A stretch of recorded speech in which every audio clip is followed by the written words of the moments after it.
하나님 말씀 같이 보도록 하겠습니다. 요한복음 19장 25절에서 27절 말씀입니다.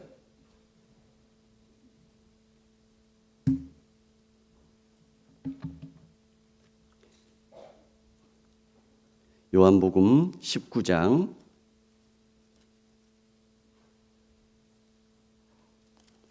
25절에서 27절 말씀.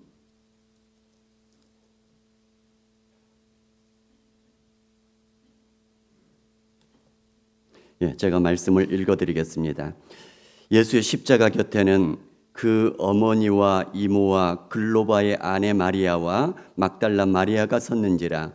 예수께서 자기의 어머니와 사랑하시는 제자가 곁에 서 있는 것을 보시고 자기 어머니께 말씀하시되 여자여 보소서 아들이니이다 하시고 또 그 제자에게 이르시되 보라 내 어머니라 하신대 그때부터 그 제자가 자기 집에 모시니라. 아멘. 암송 구절 같이 한번 보도록 하겠습니다. 5월달 암송 구절.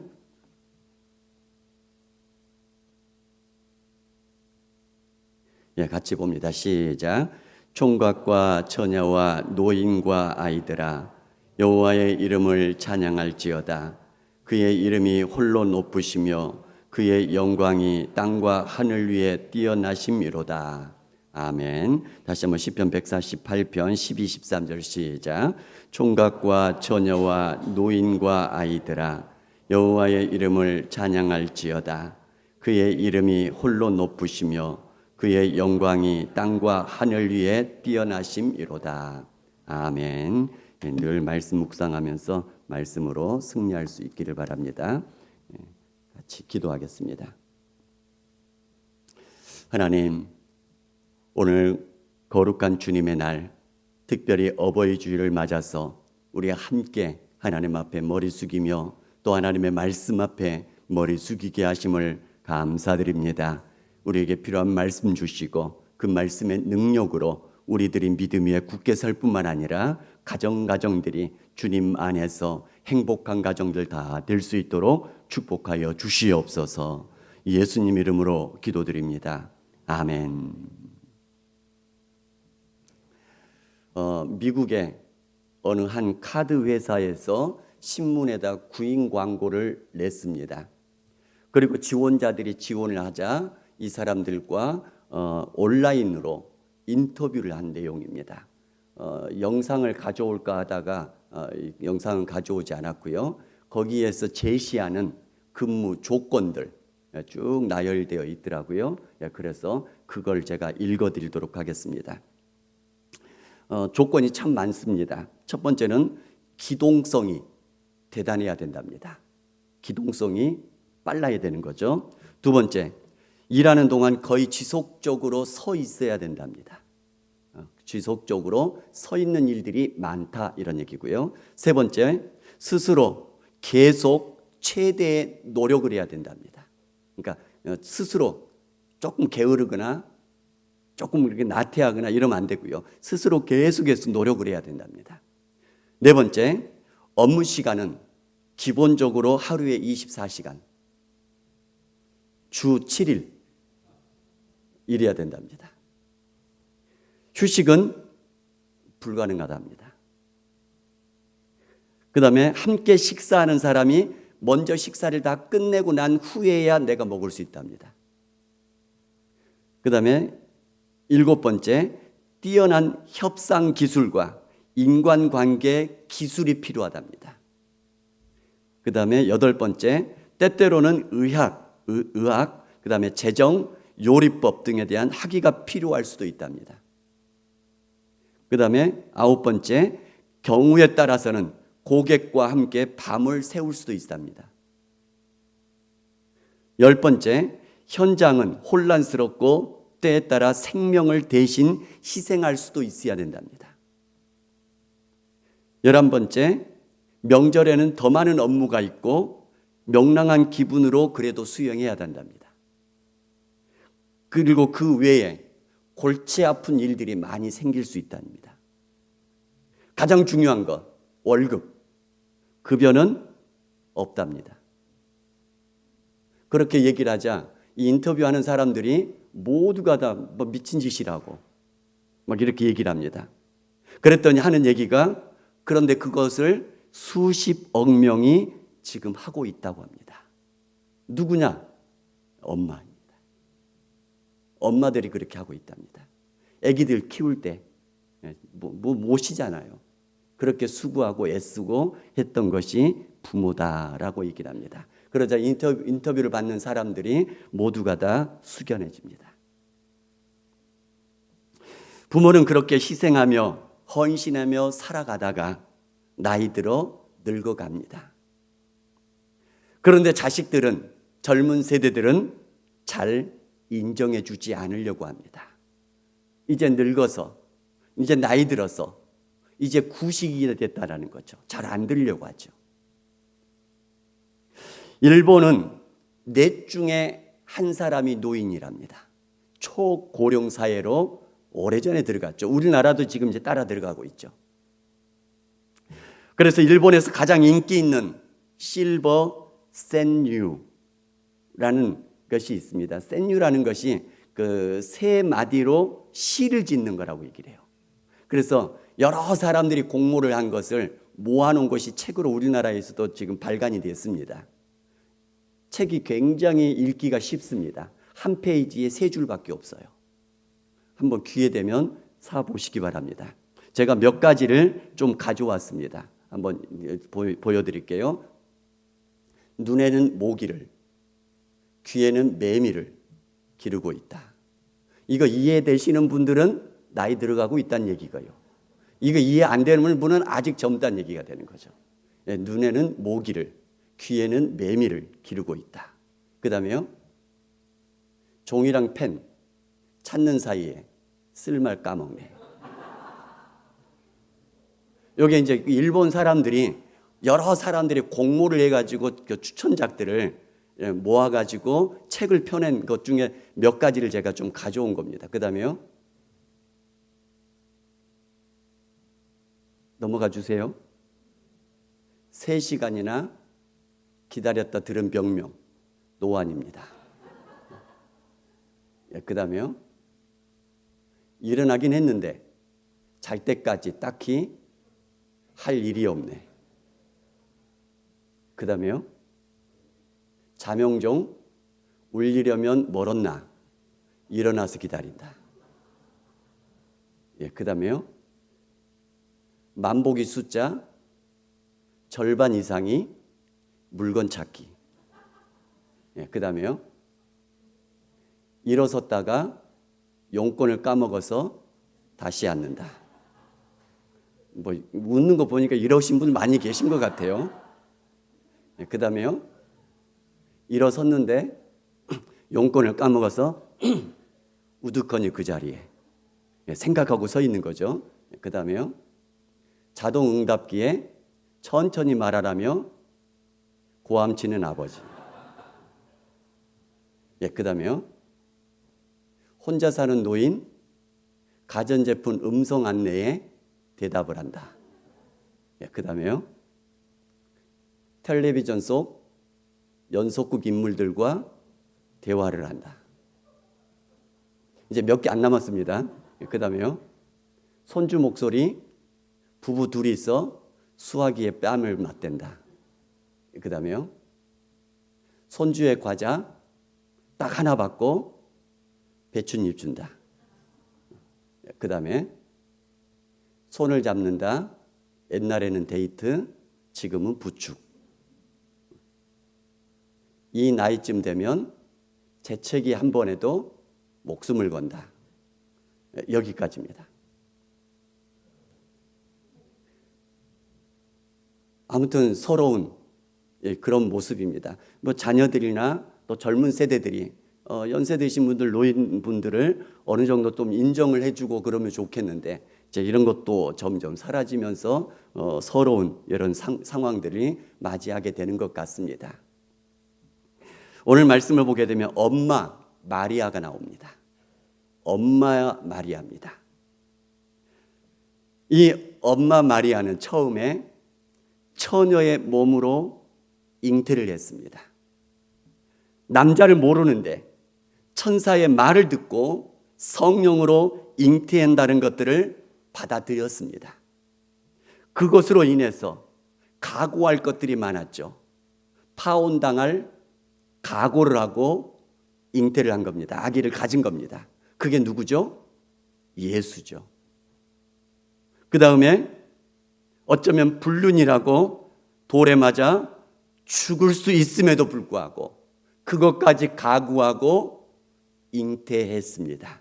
그게 누구라고요? 예수란 얘기입니다. 그렇게 목숨 걸고 잉태하고 낳아 기른 아기가 예수입니다. 30살 정도 되었을 때에 갈릴리 가나 혼인잔치집에서 포도주가 떨어졌습니다. 그러자 예수님이 물로 포도주를 만들어주니 놀랍고 신비한 일이죠. 하나님의 아들인가 싶어서 뿌듯했고 기뻤고 감격했을 것입니다. 시간이 더 지나자 좋은 소식만 들려오는 것이 아니라 소문 중에 미쳤다라는 소문들이 들려옵니다. 가슴이 덜컥 내려앉았을 겁니다. 그래서 동생들을 데리고 예수를 찾아가서 데리고 집에 가려고 합니다. 그런데 예수는 누가 나의 부모며 누가 나의 형제냐 라고 이상한 말만 늘어놓으니 마음이 어땠을까요? 더 상하지 않았을까요? 그러더니 결국에는 종교 지도자들에게 미움을 받아서 십자가 형틀에 매달려 죽음을 눈앞에 지금 두고 있는 상황입니다. 엄마 마리아의 마음은 고통으로 찢어지는 듯 했을 것입니다. 우리나라 말에 흔히 그런 말을 하지 않습니까? 부모가 죽으면요 땅에 묻지만 자식이 죽으면 가슴에 묻는다. 엄마 마리아의 마음은 어땠을까요? 지금 눈앞에서 십자가 틀에 달려 비참하게 고통스럽게 죽어가고 있는 그 아들을 보고 있는 심정입니다. 그런 엄마 마리아, 예수님께서는 십자가에서 달리셨을 때에 자기 어머니와 사랑하시는 제자가 있는 것을 보면서 서로에게 얘기를 하고 부탁을 하죠. 어머니에게는 여자여 보소서 아들입니다. 이제 요한을 아들 삼아 달라 이런 얘기가 되겠죠. 요한에게는 얘기를 합니다. 보라 내 어머니라. 그때부터 그 제자, 그 요한이 자기 집에 모시기 시작합니다. 요한에게 어머니를 부탁하고 그 요한은 예수님의 어머니를 자기 집에 모셔서 공개를 하죠. 이것이 효도의 가장 기본이 되는 것입니다. 부모 효도란 공궤를 빼놓을 수가 없는 거죠. 음식을 드리고 물질을 제공하고 가장 기본 중에 기본인 것이 되겠죠. 예전에도 한번 우리가 생각을 해봤었지만 지금 부모 세대는 어쩌면 낀 세대에 속해 있다는 얘기입니다. 지금 부모 세대에서는 젊었을 때는 부모를 공개하면서 그렇게 부모를 섬겼던 분들이십니다. 그리고 자식들 뒷바라지에 아끼지 않고 쏟아 부으셨던 분들이죠. 그로 인해서 노년을 살아갈 준비가 잘 안 된 세대가 대부분의 분들이실 것입니다. 자식들이 자신들이 했던 것처럼 공개할 줄 알았는데 이제는 그렇지 않는 시대가 되어버렸다는 얘기입니다. 그렇지 않은 시대, 그렇지 못하는 시대가 되어버렸습니다. 어떤 자녀들은 하고 싶어도 부모 세대보다 가난한 자녀 세대가 되어버려서 공개를 하고 싶어도 못하는 그런 상황이 되어버린 경우도 많이 있죠. 안타까운 상황들입니다. 이런 부모님들에게 물질로 공개하는 것은 우리가 할 수 있는 만큼 해드리는 것이 자녀로서의 도리이고 성경에서 말씀하시는 부모 효도의 기본이 될 것입니다. 우리 모두가 다 부모님이 살아계신 분들은 이렇게 또 돌아보는 그런 귀한 시간들을 가질 수 있기를 바랍니다. 그와 더불어서 제가 예전에도 한번 이 말씀을 나누었던 것인데, 예수님이 어머니 마리아를 특별히 제자 요한에게 부탁한 것은 물질로서 공개하는 것, 이것도 목적이 있었겠죠. 그러나 그것만 있었던 것은 아닌 것 같습니다. 왜냐하면 장성한 동생들이 있었지 않습니까? 야고보도 있었고 유다도 있었고요. 그러나 아까도 말씀드렸던 것처럼 어머니 마리아와 동생들은 예수가 미쳤다라는 소문을 듣자 그를 데려가려고 찾아갔었습니다. 그 말은 예수님이 하나님의 아들이요 메시아다라는 그것을 예전에 들었긴 했지만 온전히 믿어지지 않고 있다는 얘기가 되는 거죠. 온전히 받아들이지 못하고 있었다라는 증거가 되는 말씀이란 얘기입니다. 때문에 지금 예수님이 부활하시고 승천하셔서 성령을 보내시기까지 가족들도, 어머니도 동생들도 은혜의 자리에 머물러 있어야만 되는데 지금 그렇지 않을 것 같다는 얘기입니다. 그래서 특별히 요한에게 부탁함으로 인해서 요한이 모시고 있으면 12 제자들이 주축으로 모이는 그 은혜의 자리에 늘 함께 있을 가능성이 많다는 얘기입니다. 그래서 실제로 마가의 다락방에 120명의 성도들이 모여서 한마음 한뜻으로 기도할 때에 성령께서 임하시는 그 자리에 어머니 마리아도 동생들도 함께 있어서 함께 성령의 충만함을 받게 되더란 얘기입니다. 그로 인해서 그 동생 야고보는 사도행전 15장에 나오는 그 당시의 사도들의 회의, 다른 말로 표현하면은 전체 예루살렘 교회의 총회가 열릴 때에 총회장 역할을 했던 사람이 바로 누구냐면 이 동생 야고보더란 얘기입니다. 그리고 이 야고보가 야고보서를 기록한 거죠. 또 동생 유다가 유다서를 기록하게 되어집니다. 이렇게 놀라운 믿음의 놀라운 제목들로 설 수 있었던 것이 뭐냐면은 바로 그 어머니를 은혜의 자리, 그 가족들을 은혜의 자리를 떠나가지 않도록 부탁하고 챙겼던 여기에 있더란 얘기입니다. 우리의 부모님들이 아무리 완고하게 믿음을 거부한다 할지라도 어떤 마음으로, 어떤 심정으로, 어떤 노력으로든 믿음으로 인도하는 것, 그래서 영원한 지옥이 아니라 영원한 천국에 들어가도록 하는 것, 이것이 진짜 효도란 얘기입니다. 이 땅에 살아가면서 물질로 잘 공개를 해드렸다 손 치더라도 믿지 않고 영원한 지옥불에 떨어진다면, 그냥 그것을 내버려 둔다면 그것이 어떻게 효도라고 할 수 있겠습니까? 물질로 공개해드리는 것뿐만 아니라 영원한 천국으로 들어가실 수 있도록 그렇게 복음을 전하고 그렇게 안내를 해드리는 것, 이것이 진짜 효도란 얘기입니다. 두 가지를 우리가 결단했으면 좋겠습니다. 부모님들에게 진짜 효도는 예수님을 영접하고 천국에 들어가실 수 있도록 안내해드린 것, 그러한 여러분들 될 수 있기를 하나님 앞에 기도하면서 방법들을 계속해서 찾아갈 수 있기를 주님의 이름으로 축복합니다. 또 반대로 예수 믿는 부모님들은 그렇게 자식들에게 소원하는 것이 뭐냐면 자식들이 다 예수님 믿고 천국 백성이 되는 것, 그것이 부모님들의, 예수 믿는 부모님들의 간절한 소원일 것입니다. 때문에 그 부모님들의 소원을 들어서 예수님 잘 믿으면서 섬기면서 살아가는 것, 그것이 또한 부모님을 향한 효도가 될 것이란 얘기입니다.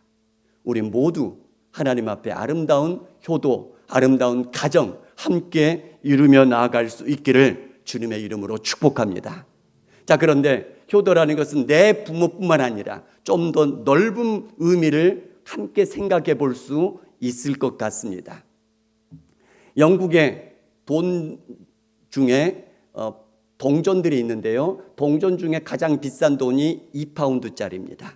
2파운드짜리가 지금으로 치면 약 3,800원 정도, 뭐 이 정도 가치가 될 것 같습니다. 한번 보여주시기 바랍니다.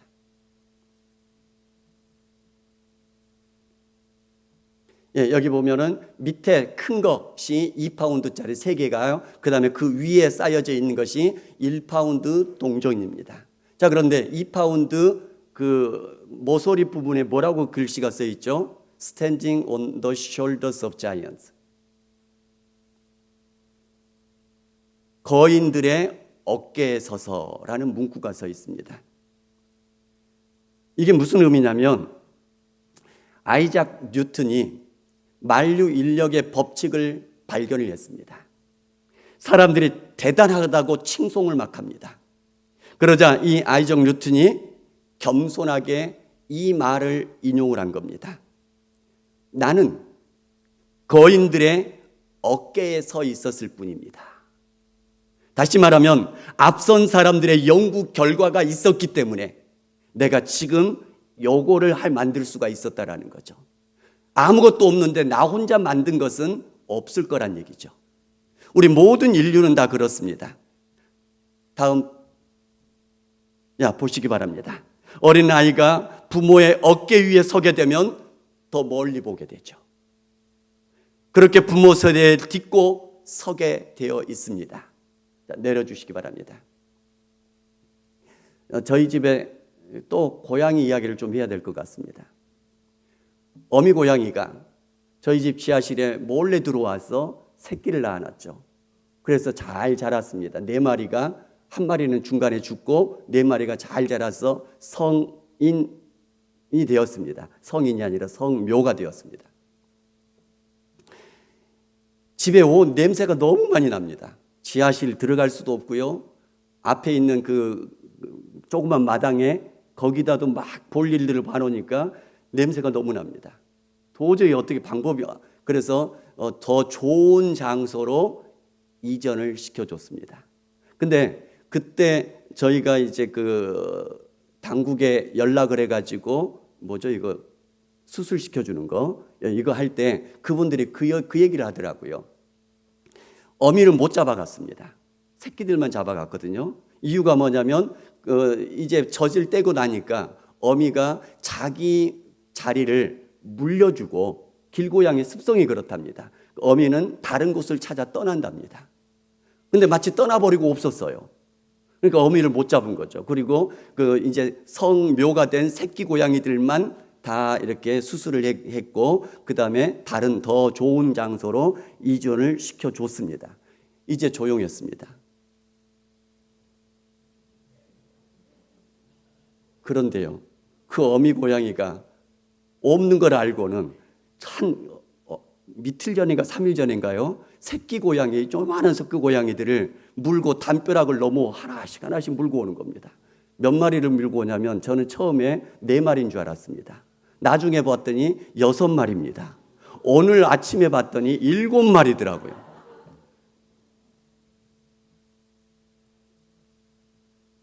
그런데 이렇게 어미 고양이들도 다 키워놓고 자기 자리를 물려주고 떠난다라는 거죠. 결국은 그 어미 고양이의 헌신 위에 아기 고양들이 살게 되더란 얘기입니다. 이게 우리 동물들이나 사람들이나 다 마찬가지인 것 같습니다. 오늘 우리 성천교회 은퇴하신 목사님, 장로님들, 권사님들, 여러 성도님들의 희생과 헌신이 있었기 때문에 오늘 우리 이 교회가 세워지고 있는 것 아니겠습니까? 우리 자녀들도 마찬가지입니다. 저절로 혼자 크는 자식들 없고 모든 부모의 희생과 헌신으로 자라고 공부하고 자기 자리를 찾아가게 되더란 얘기입니다. 그러면서 성경에서 말씀한 것처럼 독립적인 가정을 이루면서 떨어져 나가게 되는 것이죠. 오늘날의 우리 사회도 마찬가지입니다. 이전 세대들의 그 땀방울의 헌신의 노력들 위에 건설되어졌고 세워지게 된 우리 이 사회가 아니겠습니까? 그 결과를 우리가 따먹고 있는 것 아니겠습니까? 때문에 우리 모두는 이전 세대에 감사하는 것이 마땅하다는 얘기입니다. 뿐만 아니라 우리의 부모의 부모, 그 부모의 부모, 계속해서 올라가다 보면 모든 인류의 부모인 창조주 하나님에게까지 나아가게 되지 않겠습니까? 때문에 부모에게, 그리고 우리 주변의 어른들에게 효도하고 잘 대하는 것, 그것이 결국에는 하나님을 경외하는 것이 된다는 얘기입니다. 두 가지 말씀이 성경에 다 있습니다. 출애굽기 20장 12절에 보면 내 부모를 공경하라. 그리하면 내 하나님 여호와가 내게 준 땅에서 내 생명이 길리라. 부모 공경의 말씀도 있습니다. 더불어서 레위기 19장 32절에 보면 이런 말씀도 있습니다. 너는 센 머리 앞에서 일어서고 노인의 얼굴을 공경하며 내 하나님을 경외하라. 나는 여호와니라. 결국에는 센 머리 앞에서 일어서고 노인의 얼굴을 공경하며, 그것이 결국엔 뭐가 되냐면 내 하나님을 경외하는 것이 된다라는 말씀이 되는 것이죠. 부모를 공경하고 우리 주변의 노인들을 공경하며 살아가는 것, 이것이 결국에는 하나님을 경외하는 것이 되어진 거란 얘기입니다. 반대로 생각하면, 효도하지 않으면, 주변의 노인들을 공경하지 않으면 여호와를 경외하는 것이 아니다라고 우리가 볼 수도 있을 것이란 얘기입니다. 우리가 가깝게는 우리 부모에게 효도를 하는 것, 또 넓게는 우리 주변에 많은 연세 드신 분들을 공경함으로써 하나님을 경외하며 살아갈 수 있는 우리 모두가 될 수 있고, 또 여러분 모든 가정들이 그리하여서 예수님 안에서 진정으로 행복한 가정들 다 될 수 있기를 주님의 이름으로 축복합니다.